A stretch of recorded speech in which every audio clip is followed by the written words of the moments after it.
Olá para quem nos acompanha. Bem-vindos a mais uma investigação detalhada dos materiais e ideias que chegam até nós. Olá, e hoje temos uma pauta bem interessante, né? Nossa, muito! A nossa exploração de hoje toca em um ponto que, mais cedo ou mais tarde, afeta a rotina de, absolutamente todo mundo que trabalha em equipe. Ou que lidera um grupo de pessoas, com certeza. Exato. A grande premissa que nós temos pela frente é entender como grandes gestores realmente capacitam as suas equipes na prática. Como se constrói no dia a dia mesmo uma cultura genuína de compartilhamento de informações. Isso. A nossa missão nesta análise de hoje é desmistificar aquela velha ideia, sabe, de que confiar nos funcionários ou compartilhar conhecimento é só... Só uma frase de efeito, bonita para estampar na parede da recepção. Perfeito. Aqueles quadros de missão e valores que ninguém lê, né? Exatamente. Nós vamos investigar por que essa postura é, na verdade, uma estratégia vital de eficiência. E para dar o pontapé inicial, há um detalhe incrivelmente curioso no material sobre a Nordstrom. O caso da Nordstrom é fascinante. É muito bom. Para quem não tem familiaridade, a Nordstrom é uma gigante varejista, né, mundialmente famosa pelo nível quase lendário de atendimento ao cliente. E pela agilidade absurda nas respostas. Sim, e o segredo deles começa de um jeito muito inusitado. Pensemos nos manuais de funcionários tradicionais. Geralmente, quando alguém é contratado em uma grande corporação... Recebe um calhamaço. Um calhamaço. 200 páginas, cheio de regras, proibições, tipo o que vestir, o que não falar, como preencher formulários. Mas o manual da Nordstrom, incrivelmente, tem apenas uma única regra. Uma só? A frase diz o seguinte, abro aspas, use o bom senso em todas as situações. É uma abordagem que imediatamente quebra todas as nossas expectativas sobre o que é a gestão corporativa tradicional, né? Totalmente. E o que é mais interessante de se analisar aqui é a psicologia por trás dessa única regra. Imaginemos o impacto disso na mente de quem acaba de ser contratado. A pessoa deve tomar um susto no começo. Toma um susto, mas quando ela lê "use o bom senso em todas as situações", a sensação imediata é de um imenso alívio. Só que, ao mesmo tempo, de uma responsabilidade gigantesca. Essa simples frase comunica algo poderoso. Ela diz: nós confiamos no seu julgamento. O funcionário se sente tratado como um adulto, né? Exato. Me sinto digna de confiança. A pessoa se sente verdadeiramente ouvida pela organização logo no primeiro dia. Mas isso, claro, levanta uma questão crucial. Uma encruzilhada para a liderança. Sim, uma verdadeira encruzilhada para quem está em posição de gestão. O que é exigido dos líderes para que uma regra tão concisa e, digamos assim, aparentemente solta, realmente funcione no caos do mundo real? Porque senão a empresa vai à falência. Exatamente. Sem que vire bagunça. Ok, vamos desvendar isso. Porque pensar nessa única regra de forma isolada pode parecer um convite aberto ao improviso total. Com certeza parece. O manual mandou usar o bom senso, então eu vou fazer do meu jeito. Só que a tese por trás dessa estratégia é muito mais profunda. E muito mais estruturada também. Sem dúvida. Para que qualquer pessoa possa genuinamente usar o bom senso, ela não pode estar operando no escuro. De jeito nenhum. Sob hipótese alguma. A conclusão lógica que o texto nos traz é que a melhor maneira de capacitar as equipes para que elas usem esse bom senso é compartilhar o máximo de informações possível. Principalmente se esses dados impactarem diretamente a forma como elas executam as funções diárias delas. Exato. Pensemos bem. O bom senso de um funcionário que conhece as prioridades da empresa, que entende, por exemplo, as limitações financeiras daquele trimestre. Ou que sabe o porquê de uma regra existir. Isso. Esse é um bom senso afiado. É um bom senso calibrado. A pessoa toma decisões muito melhores simplesmente porque a liderança não escondeu o jogo. E o papel de quem lidera sofre uma transformação radical nesse cenário. O líder deixa de ser um fiscalizador de tarefas, sabe, aquele inspetor de linha de produção, para se tornar um provedor de contexto, capacitar as pessoas e confiar nelas para fazerem um trabalho para o qual foram contratadas, não significa abandoná-las à própria sorte. Não é dar um tapinha nas costas e falar, se vira aí. Muito pelo contrário. Para que a regra de ouro da Nordstrom ou de qualquer cultura de altíssimo desempenho não se torne um desastre, a liderança precisa inundar a equipe com dados relevantes. Cenários macros, impactos reais de cada função. Exatamente. O bom senso, no fim das contas, não é uma intuição mágica. Ele é o resultado direto de se ter a informação certa exatamente no momento em que uma decisão precisa ser tomada. Agora, eu preciso fazer um pouco o papel de advogado do diabo aqui. Por favor, vamos lá. Porque quem está ouvindo a nossa análise agora deve estar pensando a mesmíssima coisa. Se uma empresa dá tanta liberdade assim e diz, use o seu bom senso, Como é que se evita o caos? como é que não vira bagunça? Cada um fazendo o que quer e justificando que, eu achei que era o certo. E é aqui que a nossa investigação traz um contraponto prático muito bacana do material. A importância inegociável da base de treinamento. É o que chamamos de paradoxo da ordem e da autonomia. O que é fascinante aqui é exatamente como lidamos com isso. À primeira vista, criar regras rígidas de treinamento parece o extremo oposto de dar liberdade, não é? Parece contraditório. Mas estrutura e autonomia não são inimigas. Na verdade, elas são completamente complementares. As empresas que adotam esse modelo de empoderamento estruturam treinamentos incrivelmente rigorosos. Elas têm guias, manuais de procedimento. Manuais super robustos, especialmente desenhados para as equipes que lidam com atendimento e apoio. Elas estabelecem uma agenda diária super detalhada. Principalmente naqueles primeiros dias, nas primeiras semanas de um novato. Sim. Há pessoas designadas com o único propósito de treinar os novatos, mantendo um foco absoluto na qualidade e no padrão de excelência da empresa. Ou seja, toda essa ordem inicial não restringe a autonomia futura. Pelo contrário, ela viabiliza a autonomia. O treinamento oferece o vocabulário, o padrão de qualidade, as ferramentas básicas, para que lá na frente... Quando um problema inédito surgir. Exato, quando a situação sair do script, a pessoa tem a bagagem suficiente para usar o seu bom senso sem paralisar. É a diferença entre jogar alguém no meio do oceano e dizer nade e ensinar a pessoa a nadar numa piscina primeiro para só depois deixar explorar o mar aberto. É uma ótima analogia. Esse esforço inicial serve para dar às pessoas um entendimento muito claro do que precisam aprender e fazer. Serve para que elas não se percam no caos que, convenhamos, muitas vezes domina a rotina. Especialmente no varejo.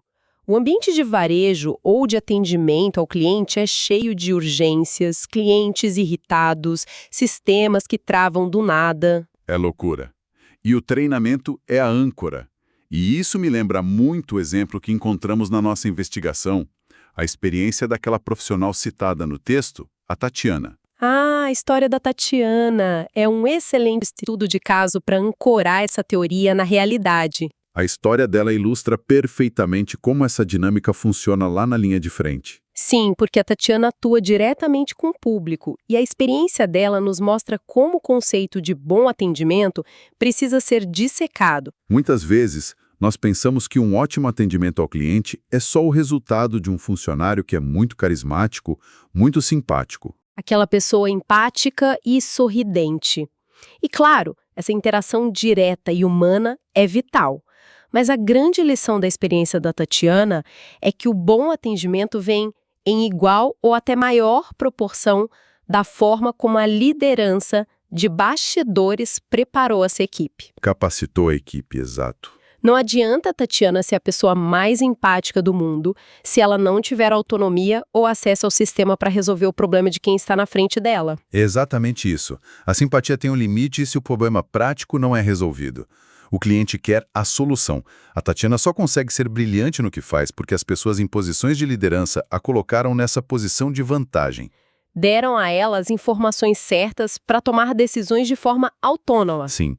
Se há um problema com um pedido, a Tatiana não precisa pedir licença, virar as costas, ligar para um supervisor. E esperar meia hora para dar uma resposta. Não, ela mesma avalia a situação, usa o bom senso treinado e resolve. O que, claro, nos empurra direto para a pergunta mais espinhosa que qualquer gestor se faz. Eu até imagino qual seja. Não podemos ignorar isso nesta análise. E se existirem funcionários em quem simplesmente não se pode confiar certas informações?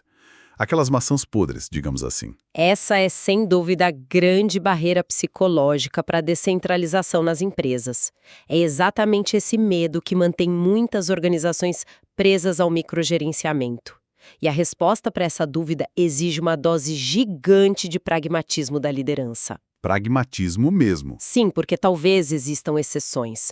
Talvez em uma equipe de 50 pessoas haja uma ou duas que ainda não possuem a maturidade necessária para lidar com certos níveis de informação. Ou com tanta autonomia. Sim, mas a visão estratégica que estamos explorando através desse material argumenta que é um erro colossal punir a maioria por causa da minoria. Faz todo sentido. É muito mais produtivo e muito melhor para o negócio trabalhar em prol daquilo que sabidamente funciona como um gigantesco estimulador do moral para quase todos. Do que engessar a empresa inteira baseado na suspeita sobre raras exceções. Exatamente. Não dá para nivelar por baixo. Então, o que tudo isso significa? Significa que podemos olhar para essa situação através do que dá para chamar de a matemática do empoderamento. Adoro esse termo. É uma equação superlógica que o material sugere. Quando quem lidera descentraliza a tomada de decisões, empurrando a autoridade e a informação lá para a ponta... Onde a interação real com o cliente acontece... Isso. O primeiro resultado imediato é o aumento do moral da equipe. As pessoas se sentem donas do processo, elas sentem que o trabalho delas importa de verdade. Elas não são só engrenagens. E esse moral alto, somado à velocidade de não precisar de uma cadeia de aprovações burocráticas para cada vírgula, resulta matematicamente em um aumento expressivo na satisfação de quem consome o serviço. A resposta é rápida, o problema é resolvido na hora. A fricção desaparece, o cliente sai feliz, o funcionário não fica estressado e o líder não precisa apagar incêndio. É um ciclo virtuoso muito bem delineado no texto. A descentralização gera empoderamento, que eleva o moral, que acelera o tempo de resposta e, por fim, garante a lealdade do cliente. Perfeito. E para consolidar esse bloco da nossa análise, há uma máxima que se aplica perfeitamente aqui. Conhecimento é poder. Mas nós precisamos ir além desse clichê.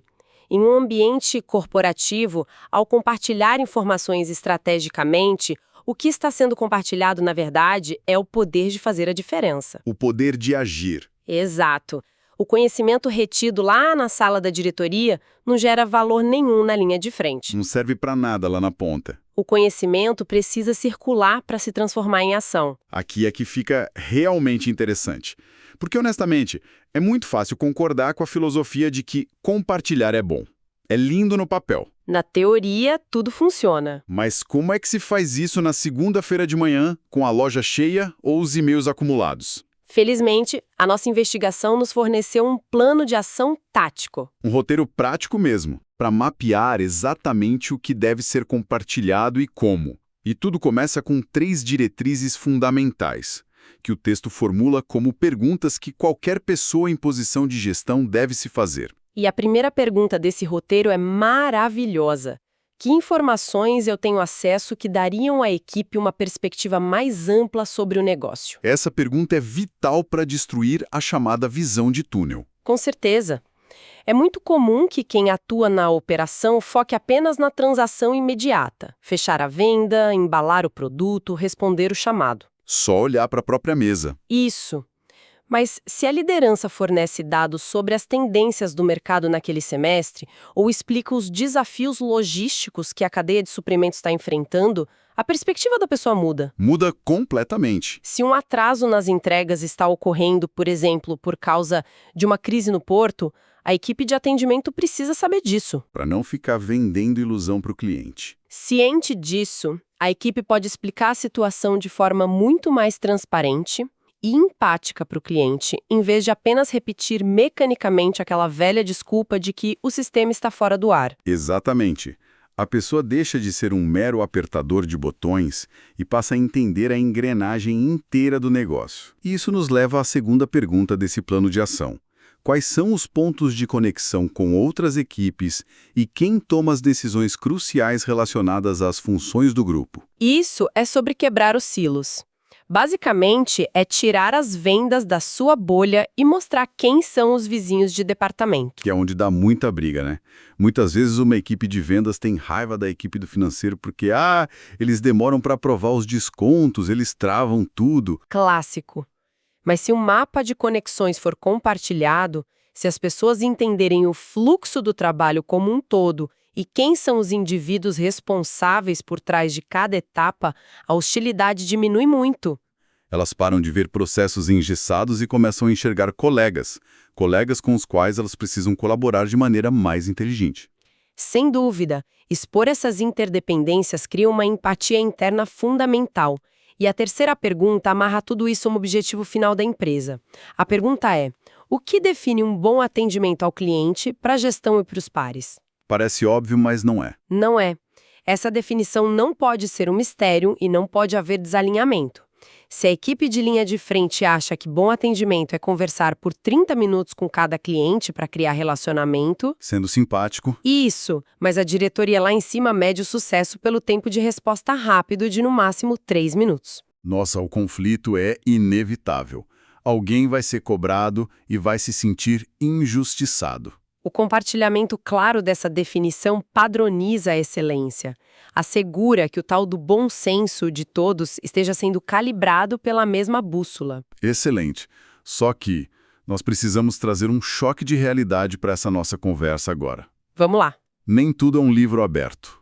Toda organização possui informações sensíveis que não podem e não devem ser enviadas no grupo do WhatsApp da empresa. É o que o texto chama de gestão baseada na necessidade de saber. Sim, existem limites. Existem dados financeiros ainda não auditados, negociações de fusões que são sigilosas, informações confidenciais de saúde ou de recursos humanos sobre os colegas. É óbvio que o empoderamento não significa o fim da confidencialidade estratégica. Nós precisamos ter muito cuidado para não confundir transparência com irresponsabilidade corporativa. A regra da necessidade de saber é uma ferramenta de proteção jurídica e ética vital para qualquer negócio sustentável. Segredos industriais e dados sensíveis ficam fora desse pacote de compartilhamento geral, claro. Mas o grande perigo que encontramos nas culturas corporativas mais antiquadas é usar a necessidade de saber como um cobertor para esconder tudo. Escondem simplesmente por comodidade. É mais fácil não contar. E é aqui que surge uma provocação maravilhosa na nossa análise. E que provocação, viu? É um desafio direto ao famoso status quo. O material levanta o seguinte: se existe uma informação ou uma métrica que está trancada a 7 chaves sobre a desculpa de necessidade de saber, mas o real motivo para não compartilhar aquilo não faz um menor sentido lógico. O que se deve fazer, né? Exato. O que fazer? A recomendação é claríssima. Questione. Se a regra não ajuda a equipe a trabalhar melhor e não protege a empresa de riscos reais, quem lidera tem a obrigação de ir contra a corrente. Tem a obrigação de trabalhar ativamente para mudar essa regra e liberar a informação para o time. Se conectarmos isso com a visão geral de como formar líderes de impacto, percebemos que isso exige uma coragem gerencial genuína. É muito confortável aceitar o sempre foi feito assim. Requer energia e coragem política ir até a diretoria, bater de frente, dizer: precisamos compartilhar as margens de lucro de cada produto com a equipe de vendas. Sim. Se eles não souberem onde ganhamos mais, como poderão focar seus esforços usando o tal do bom senso? Combater esse sigilo desnecessário é, na verdade, uma das formas mais elevadas de defender a sua equipe e os interesses de longo prazo da própria empresa. E isso nos leva ao momento da ação. Vamos imaginar que os dados foram separados. O que deve ser compartilhado por ser útil e o que deve ser guardado por questões de confidencialidade real.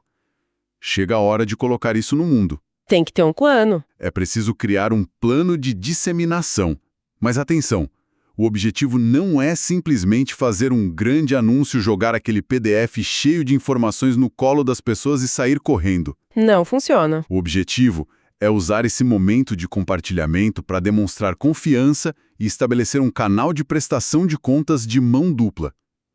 Como isso acontece na prática, segundo o nosso material? A disseminação mais eficiente ocorre na cadência natural do trabalho. O ideal não é um evento grandioso anual onde se aluga um auditório, mas sim a inclusão dessa troca em reuniões semanais de alinhamento. Ou em conversas individuais de desenvolvimento, aquele 1 a 1. Exato. O compartilhamento se torna um hábito, não um evento especial isolado. E o grande segredo para que isso funcione não é apenas a frequência, mas o formato em si.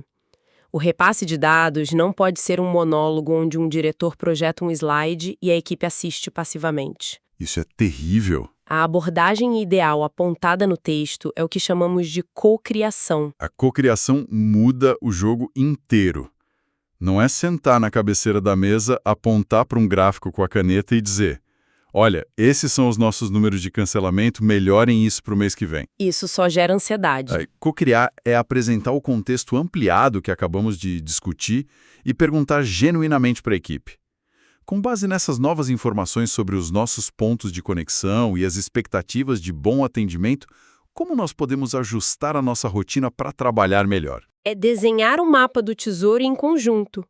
Quando as pessoas participam da formulação das diretrizes e da solução dos problemas, elas naturalmente se engajam na execução daquilo. O engajamento é imediato, porque a cocriação elimina totalmente o sentimento de que o processo está sendo imposto de cima para baixo. Ao serem convidadas a interpretar os dados e a propor os caminhos, as equipes adquirem propriedade psicológica sobre o trabalho. Propriedade psicológica, gostei disso. E é isso que capacita as pessoas a agir de um modo que seja verdadeiramente motivador para elas mesmas. A motivação que nasce do entendimento interno e da autonomia é infinitamente mais sustentável do que qualquer bônus financeiro de fim de ano ou prêmio de funcionário do mês. A equipe age não porque tem medo de uma punição ou do chefe gritando. Ela age porque entende o cenário de forma macro e sabe qual é a melhor jogada a ser feita com aquele cliente. Chegando na reta final da nossa análise de hoje, é impressionante ver como todas essas peças se encaixam, né? Elas revelam uma estrutura muito robusta por trás de uma ideia de simplicidade. Uma arquitetura invisível quase. Para amarrar tudo que nós vimos até aqui, a verdadeira capacitação de uma equipe começa sim com a confiança. Aquela regra genial da Nordstrom, use o bom senso, é o objetivo final. A linha de chegada. Mas, para chegar lá e a coisa funcionar, é preciso construir uma base rígida de treinamento para evitar o caos. Depois, é preciso ter a coragem de superar o medo daqueles poucos funcionários não confiáveis, abraçando de vez a matemática, onde a descentralização gera moral e respostas ágeis. Tudo isso suportado por líderes que mapeiam o cenário, desafiam o sigilo inútil e cocriam soluções com informações totalmente transparentes. E para coroar essa nossa jornada pelos mecanismos da gestão transparente, o texto deixa algo bem forte, e eu queria que trouxéssemos isso agora. Há um raciocínio que ecoa e amplia o que discutimos hoje de maneira brilhante. É algo que merece ser pensado com calma nas próximas horas para quem está ouvindo. Com certeza. Se permitir que as pessoas usem o bom senso e garantam respostas ágeis exige que elas tenham acesso à informação no momento exato da decisão, nós devemos refletir sobre o peso invisível e silencioso do segredo nas empresas. O custo de esconder as coisas. Exatamente. Quantas inovações brilhantes deixam de nascer todos os dias?